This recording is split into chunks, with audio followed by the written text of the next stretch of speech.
예, 다시 읽겠습니다.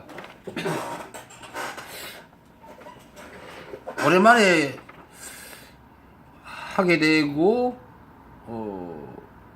최근 정치적인 문제에 대해서 관심을 가지 않아서, 감각이 없어서 뭘 해야 될지 몰라서, 지난번 마지막 108번 동영상 저것을 한 번 더 복기를 하면서 해야 되겠다. 그래 얘기했습니다.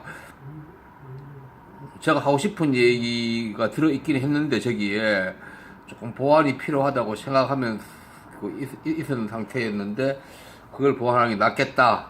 그래서 그것을 한 번 더 읽으면서 조금 더 보완을 해보겠습니다. 그때 지금 화면에 보이는 저 동영상이었죠. 사회가 혼란스럽고 뜻대로 되지 않으면 박정희 전두환을 소환하는 그런 현상이 있는데, 그런 것은 민주시민적인 복잡한 담론의 과정을 거칠 그 지성들을 갖지 못하다 보니 간단하고 손쉬운 폭력밖에 모르고 그것이 그리운 그런 현상이다.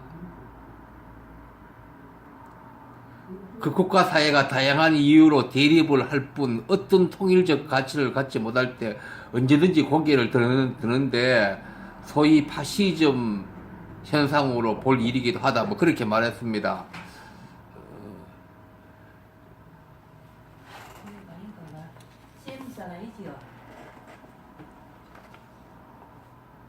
쉽게 말하자면 이건요, 가장 쉬운 예로 어떤 군대에서 하는 방식, 군대 문화가 지금 남아있는 거하고 조금 관계 있어요. 군대에서는 그냥 말로 하는 것보다도 한 대 지어 박아버리면 효과가 금방 나타나는 그런 것들이 우리 사회에 아직도 여전히 잠재되어 남아있는 거예요. 그래서 여차하면 이승만, 박정희, 전두환, 박근혜 등 구체제를 소환해서 집토끼를 결집하고 여론을 확산시키려고 하는 그런 것인데, 대한민국은 불행히도 저런 구체제를 소환함으로써 이런 효과를 극대화시키는 것이 가능한 그런 어떤 환경을 가지고 있어요. 좀 불행한 일이죠. 상대방을 악마화하기에 손쉬운 환경이라는 얘기죠. 그것이 즉 남북 분단, 메카시즘, 레드 컴프레스의 재생 작업이죠. 그냥 중도일 뿐인 현재의 대통령을 비롯한 집권 중요 어떤 인사들을 마치 위험한 흑자인 듯이, 그리고 나아가서는 분단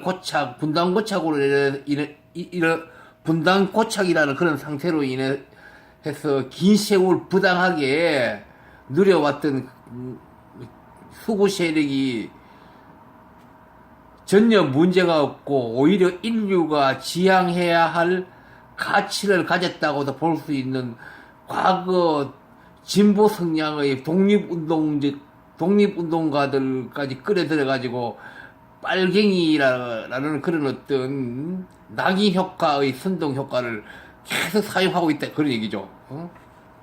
그게 먹게 되니까 이제 하는 거예요, 많은 사람들에게. 왜냐면 사람들은 복잡하게 그거 생각하지 않아요. 겉으로 그거 표현되는 그거에 의해서 바로 영향을 받고 그렇게 되기 때문에, 물론 그 국민이 충분한 시민의식을 가진 그런 국민들이라면 저런 게 안 먹혀들죠. 웃기고 앉았는데 미친놈 새끼들 이렇게 해버리죠. 대한민국 우리 솔직히 인정해야 돼요. 세계적으로 학력 수준이 가장 높지만도 의식 수준은 아직 멀었어요. 저런 말도 안 되는 말장난에 그냥 넘어가는 사람들이 수두룩한 것이 대한민국이에요. 우리 그거 빨리 인정해야 돼요.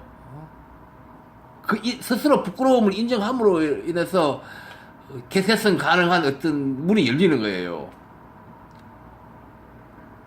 자, 그리고 또 이렇게 얘기했죠. 보수가 가지는 가치적 감정은 제가 말하는 관습적 관행적 합리성이나 이성으로 발전하고 구축된다. 보수는 개인적이나 계급적 이익이 동기가 되어 일어난다. 그것은 소유권의 욕망에 뿌리를 둔 것이고, 한편으로는 진보에 대한 대응 차원에서도 나온다 이렇게 얘기했습니다. 자, 이 부분을 좀 더 보완해 보도록 하죠. 자, 근대 이후에 소유권 제도는 근대 이후에 발생했다고 봐야 되는데 인류에 있어서 사유재산 제도이죠. 소유권 제도, 사유재산 제도는 인류가 근대 이후에 발생한 제도라고 봐야 되는데 이 소유권 제도는 천사와 악마의 얼굴 두 가지 다 가지고 있습니다. 그런데 불행히도 인류는 악마성을 더 많이 가지고 상태에서 흘러갔기 때문에 이게 큰 문제입니다. 현실에서의 소유권은 상시적으로 그것을 제어하고 조종하는 기능이 가동되고 있지 않으면 주로 국가가 담당해야 되겠죠. 그렇지 않으면 그냥 내 것이라는 차원을 훌쩍 넘어서게 되어 있습니다. 그러니까 어떤 물건이 내 것이다. 내가 돈을 주고 샀다. 아파트를 샀다. 무슨 세탁기를 샀다. 무슨 온갖 종류의 물건이 있죠. 그 눈에 보이는 그런 부동산, 동산 이런 무채재산권도 있죠. 특허권 같은 거, 온갖 그거 인간이 어떤 경제적 가치로 환산이 가능한 것은 전부 소유권이 다 되는 거니까요. 부동산, 동산, 다음에 무채재산권, 지적재산권 이런 거 다 해당되죠.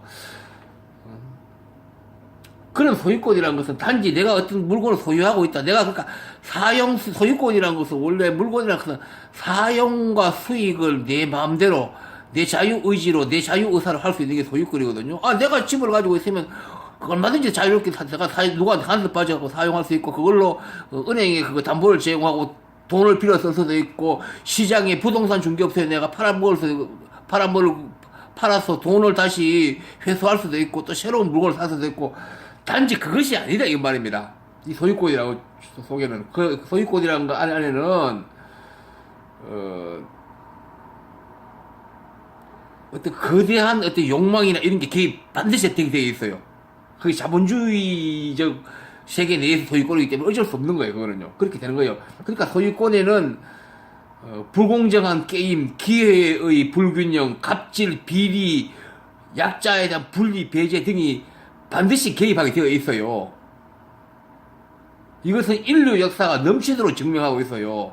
소유권이 인류 역사의 약자들에게 그 부린 행태가 인류 역사는 넘치도록 만들어 왔어요. 그러니까 소유권의 어떤 본질이 그런 측면도 있는데, 그것을 국가 사회가 제어하고 조정하는 기능을 강력하게 하지 않았기 때문에 더 그래 해왔는 거죠, 인류는. 루소가 이미 18세기 중반에 1750 몇 년도에 일찌감치 소유권에 대해서 이 부분은 이 사람은 일찌감치 파악했어요. 소유권의 본질에 대해서.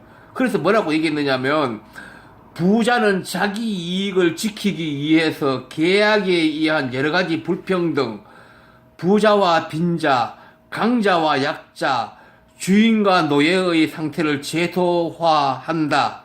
소유권의 등장으로 인류는 드디어 갈등과 폭력의 악순환에 빠져들게 되었다. 이렇게 말했습니다. 루소가. 그만큼 이 사람은 간파를 빨리 했죠. 소유권 본질을. 예? 그러니까 계약이란 것도 근대 이후에 생긴 어떤 계약 문화라는 것도 그것이 공평하게 이렇게 이루어지지 않았다. 인류는 그렇게 되기 어렵다. 이 소유권 이런 거가 다 결부되기 때문에 이런 얘기죠. 예? 그렇습니다. 그래요. 즉 소유권 그러니까 그럼 오늘날 소유권 자체를 부인할 수 없는 거예요. 저도 역시 마찬가지고요. 그런데 문제는 여기서 제기하는 것은 저 소유권이 가진 폭력적 기능을 얼마나 제거할 것이냐. 이것이 인류의 큰 숙제인데 지금 별로 제거를 하지 못하고 있어요. 세계의 어떤 세계적인 기업, 거대 기업, 자본체 이런 것들이 군사 문화와도 결합하고 이래서 더 이것이 눈에 보이지 마땅히 어떻게 지적하기 어려울 정도 복잡하고 난해하면서 거대한 어떤 폭력의 어떤 기구로서 계속 커오고 있는 그런 측면이 오래되어 있다. 그런 얘기고. 그리고 또 저기 동영상에서 다음으로 넘어가겠습니다. 또 읽어보죠. 역사적으로는 진보주의라는 사상적 조류가 성립하자 잠재 상태였던 사람들의 심리가 의식적으로 나아가 능동적인 운동으로 보수주의가 성립되었다. 보수주의는 근대 시민 계급의 대두와 사회 구조 변화에 따른 작용 반작용의 운동 법칙으로서 구체적으로는 1789년 프랑스 혁명 발전 과정에서 성립되었다. 시민 계급이 당시의 진보주의인 자유주의 또는 민주주의의 담지자로서 등장한 데 대하여 그것에 대항하기 위해서 귀족 계급이 보수주의라는 개념으로 총괄된 사상적 조류를 낳은 것이다. 당시 귀족 계급은 그들의 권력 기반인 토지 소유권이 침해될까 하는 위기를 느끼게 되자 그 공포가 시민 계급의 진보주의에 대항하는 능동적 공격적 보수주의가 된 것이다. 이 능동적 공격적 보수주의는 21세기 대한민국에서 이게 지금 살아서 움직이고 있는 거예요. 18세기가 저랬듯이 지금 보수 유튜버나 한나라당 저쪽 세력들이 하는 태도를 보면 저거는 그냥 보수주의가 아니고 능동적 공격적 보수주의예요. 그래서 무서운 거예요. 그래서 이쪽 진보나 이런 쪽 것이 집권 세력들이 그걸 만만치 않는 거예요. 그러면서도 자기 변신이 굉장히 강하고요. 보수주의가 사상적 조류로서 지위를 가지게 된 바를 따지면 19세기 초의 왕정복부 시대 무렵 보수주의라는 말이 비로소 정치적 용어로 사용하게 되기 시작하였고 이것이 곧 유럽 전체에 퍼진 것이고 프랑스 혁명의 기운을 저지하려는 반혁명적 운동의 구호로 성립했다. 혁명의 기운으로 봉공 귀족 계급의 사회적 기초가 붕괴되었으면 보수주의가 무너져야 했겠지만 인간의 본질과 가까운 본질적 욕망과 친한 것이 보수인이 많지. 보수란 그만큼 적응과 변신의 기제인이 많지. 보수는 결코 죽지 않고 새로운 옷을 갈아입고 건강하게 계속 세상을 지배하게 되었다. 뭐 이런 말을 지난번 동영상에서 했습니다.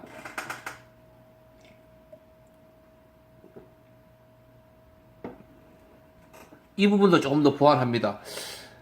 이 부분에 대한 이해가 사실은 21세기 인류의 성격에 대한 이해를 하는데 어떤 바로미터가 된다고 볼 수 있습니다. 그러면서 무엇보다 21세기 현재 대한민국의 상태성과 이 상태 이대로 그냥 가면 먼 미래까지 대한민국의 어떤 불행한 상태를 규정할 것으로 진단이 된다고 봅니다.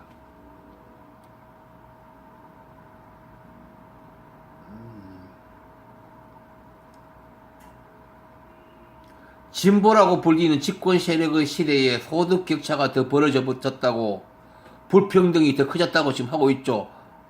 통계가 말하고 있고, 또 집권 세력 스스로도 그 표현을 하지 않더라도 저렇게 더 어려워졌다고, 양극화가 더 심해졌다고 이것을 부인을 못하는 상황이죠. 이러다 보니까 보수 여당과 그들 마이크들이 공격을 하면서 퍼주기 자빨 어쩌고 이러면서 더 나아가서는 빨갱이라면 비약적 공격을 이렇게 하기 딱 좋은 것이죠. 그중 학자연하는 보수의 마이크들은 돈 권력과 함께 지식도 동원해 상대를 공격하고 자신들의 기득권을 사수합니다. 인류 역사가 지식과 관련해서는 인류 역사가 이렇게 흘러왔습니다. 지식으로 무장한 기득권의 권력 작용인데 이것이 이론이 같이 있기 때문에 많이들 먹혀왔고 현 시대도 그렇습니다. 즉 경제적 불평등이 오히려 경제 성장을 촉발한다는 불평등 기능론 또는 불평등이 성장을 유인한다는 어떤 이런 이론입니다. 저 지식이란 것은. 팽맨 같은 사람들은 뭐 불평등이 오히려 좋은 것이다 하면서 그야말로 극단적인 얘기를 하죠. 어떤 이론적인 기초하고 연결된다고 보겠죠. 즉 현대인들은 경쟁과 소비 등이 인간의 본성에 부합한다고 사람들은 그냥 당연히 생각하고 있는 측면도 있고요.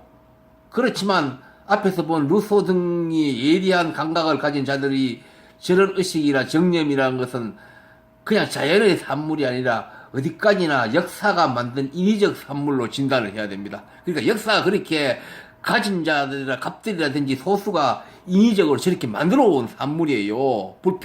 불공평이 오히려 어떤 인간 세계를 살아남게 한다. 이것이, 이게 놓을 줄 알면 사기인데, 그냥 사기가 아니고, 돈과 권력이라든지 어떤 지식 체계가 결합이 되어가지고, 인간의 어떤 어리석음을 이용을 해서 이렇게 만들어 온 그런 어떤 인위적인 어떤, 체계다. 이런 얘기죠.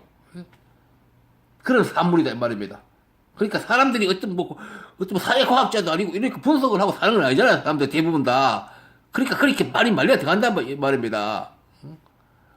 언어의 장난에 의해서. 그래서 저런 정념들의 속을 벗겨보면 그렇게 사람들을 유인해버리는 어떤 사회적 관계가 중심 원인으로 자리를 잡고 있다. 이런 얘기입니다. 거기에 분명히 그렇게 되는 어떤 관계 문제, 사회적 관계 문제가 그렇게 사람들의 의식 상태를 만들어 왔는 뭐가 있다. 이런 얘기죠. 그리고 다음에 지난번 동영상에서 또 보도록 하죠. 이 부분은, 그러니까 이제 19세기 후반에 사회주의가 대두했죠. 그렇게 대두하자 기존의 진보였던 자유주의나 민주주의가 시민계급을 세력으로 하는 새로운 유형의 보수주의로 탄생된 것이다.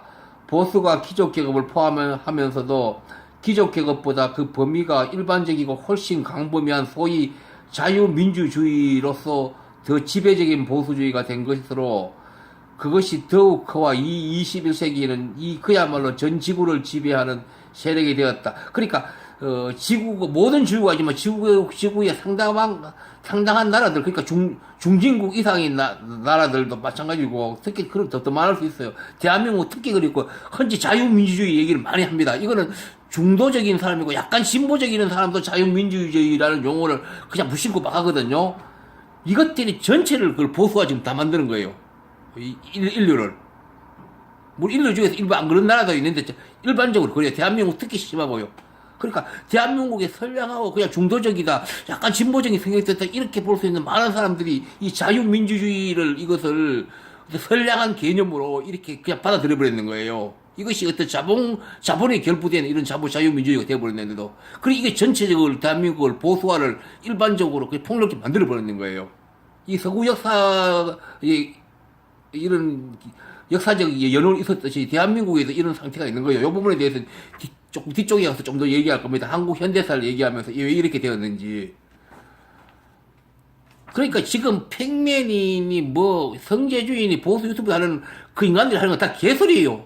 인간 역사에 대해 이거에 대해서 얘기를 안 하잖아요. 이런 얘기를 해야지 시민들이 제대로 어떤 왜 우리가 이렇게 되었는지, 우리의 현재 상태가 뭔지 이것을 이해가 가능한 거예요. 이런 얘기 일체 안 해보잖아요. 대한도 얘기 안 하고. 그러니까 전부 사기꾼들이에요. 깻놈들이고. 그래서 제가 욕을 하는 거예요. 그 얄팍한 지식으로 말장난하고 앉았고. 응?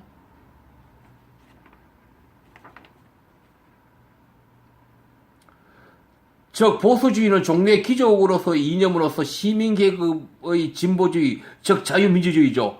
대립되어 오다가 19세기 후반부터는 그 계급, 시민계급 세력이 보수주의로 대체되었다. 그래서 현대는 시민계급의 보수주의와 노동자 계급의 진보주의가 대립한 양상으로 가는 것인데, 이 변화는 과거에는 진보였던 시민계급 세력의 자유주의가 자본의 지배라는 거대 환경에 의해 보수로 이행된 것이고, 사람들이 흔히 말하는 자유민주주의에서 그 자유가 이 대한민국에서는 대단히 비극적인 결과를 가져오는 자유가 되어버렸다고 누차 강조한 것도 저 차가운 이해와 관련된 것이다. 그런데 시민계급의 보수주의와 노동자 계급의 진보주의가 대립하는 양상이라고 하지만, 불행히도 이것도 이 지구상의 일부 선진국이나 먹히고 있을 뿐이다. 노조 조직률이 겨우 10%이고 그것도 기존 노조가 장악하고 있을 지경이다. 대한민국 귀족 노조는 재벌과 공시하는 구조이기 때문에 재벌의 개선 없이는 귀족 노조의 해결도 되지 않는다. 이 부분은 우리가 기종대조에 대해서는 어떤 야당이든 여당이든 대부분 다 그 비판해요. 그 비판은 다, 자체는 타당해요. 근데 기종노조를 해결된 게 아니에요. 이거는 재벌과의 어떤 복잡한 결합 관계를 가진 게 대한민국의 기종노조예요. 그러니까 재벌 자체를 어떤 상당 부분 개선시켜야지 이 기종노조도 같이 해결되는 그런 성격이에요. 그런데 재벌 해체 뭐 이런 바도 재벌을 어떤 해결하려는 그런 어떤 우리의 어떤 사회적인 어떤 노력이나 이런 것들이 우리는 거의 없죠. 어쩔 수 없는 운명처럼 받아들이고 이러고 있기 때문에 기존 노조도 결국 해결이 마땅치 않아요. 서로 공생하는 그런 구조이기 때문에 이 부분 뭐 더 길게 얘기를 하려니까 시간이 없어서 못하겠는데 어쨌든 자본의 절대 우위에다 남북 분단이라는 정서적 자기적 효과까지 보태지는 탓에 더욱 시민계급의 보수주의가 강하게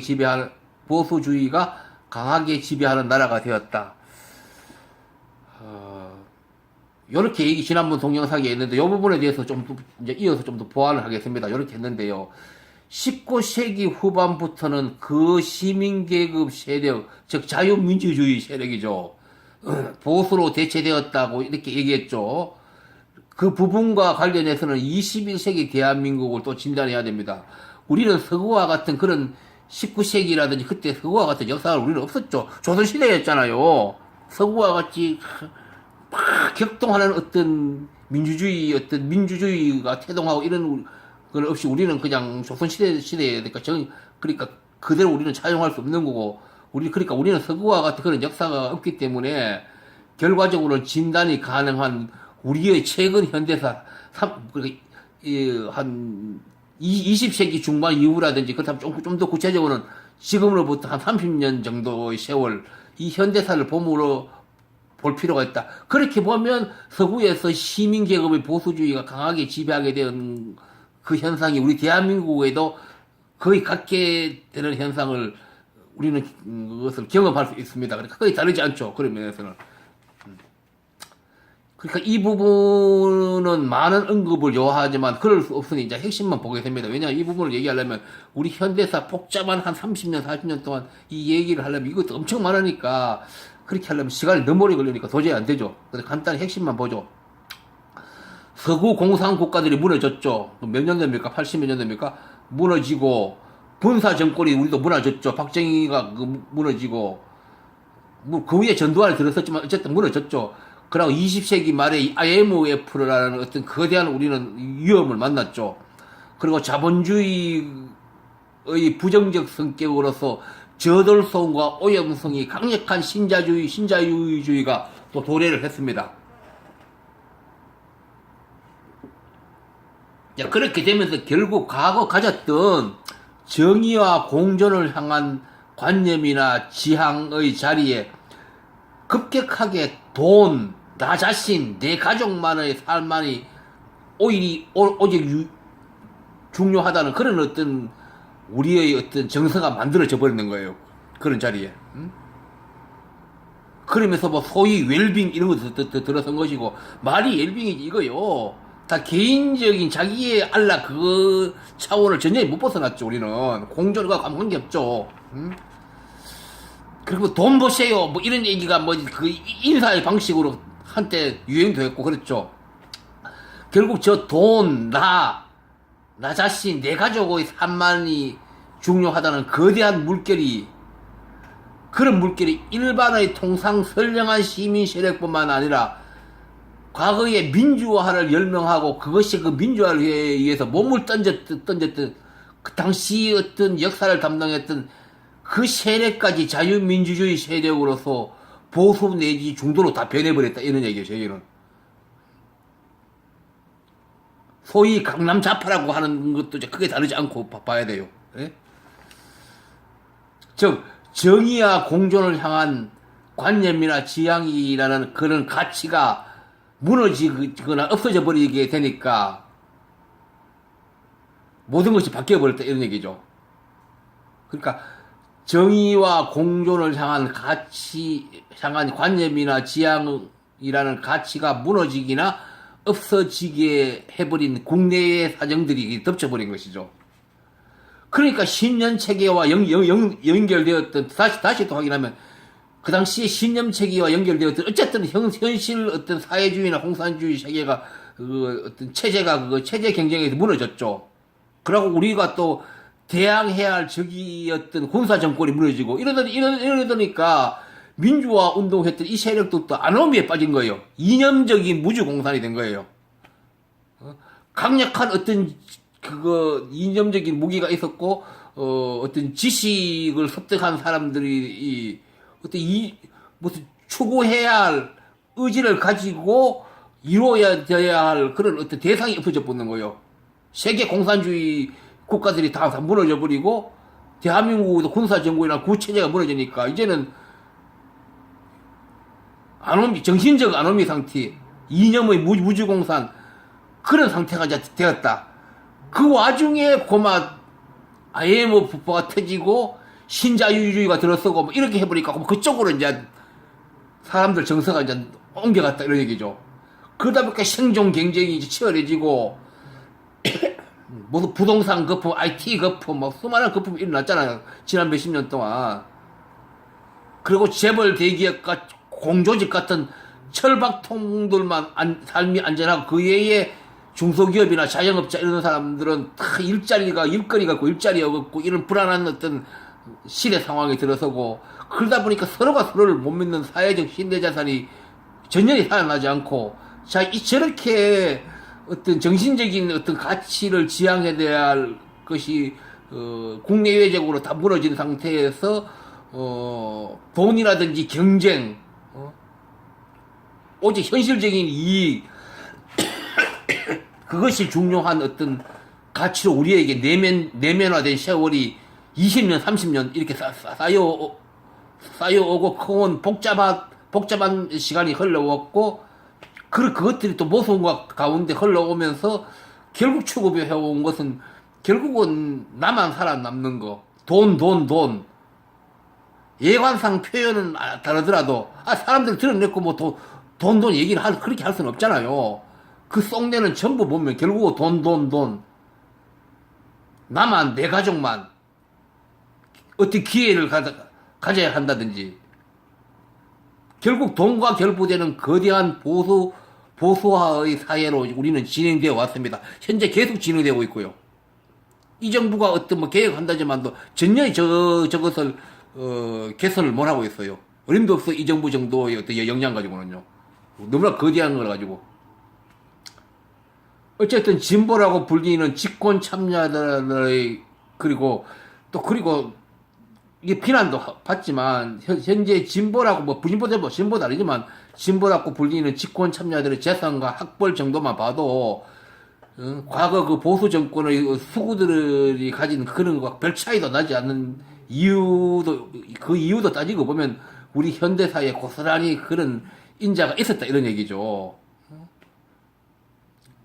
그러니까 어떤 권력 투쟁에 의해서 여야를 싸우면서 무슨 민주주의를 얘기하지만 그런 진보라고 뭐 불리는 사람들도 또 자기 개인 생활은 어떤 상당한 어떤 경제적인 것을 추구를 보수 못지않게 하고 있고 이런 것들을 우리는 이미 이제 어려서 알게 되었거든요. 그런 뭐 모순되는 어떤 그런 형태도 보이고 그런 현실들이 복잡한 현실이에요. 그러니까 이제 마찬가지로 세계가 주목했다는 그 촛불 혁명이란 것도 그것을 일단 정권을 바꾸었던 자체 그런 측면에서 성취됐죠.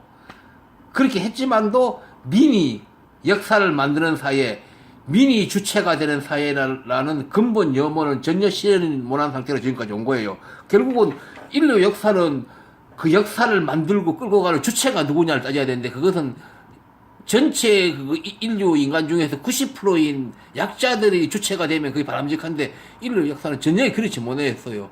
수천 년 역사를 전부 다 백성인 주인 말이 민주주의지 그 민은 그 주체가 못 되고 일부의 자들이 이 역사를 다 만들어 왔죠. 그러다 보니까 양극화라든지 이런 어떤 지배와 피지배 소수의 각각 다수의 상태가 인류와 아직도 흘러오고 있고 물론 인류의 지구상의 모든 국가가 그렇지 않고 좀 이제 그걸 어느 정도 벗어난 국가도 일부는 있죠. 그러나 대체로가 그렇고 대한민국도 여전히 그렇고요. 그런 경우에는 이제 거기에 분명히 어떤 인류 사회의 어떤 폭력적 문화, 제가 말하는 폭력은 물리적 폭력, 뭐 꼭 이것보다도 어떤 정서적이라든지 여러 가지 어떤 심리적인 어떤 압박을 하는 이런 여러 가지 어떤 관계 문제, 이런 어떤 폭력적 문화가 그만큼 은밀하게 가동되어 왔다 이런 얘기죠. 인류는. 이거 지금 이거 안 되겠습니다. 너무 길어지네요. 여기 끊어야 되겠습니다. 예. 끝내야 되나 모르겠.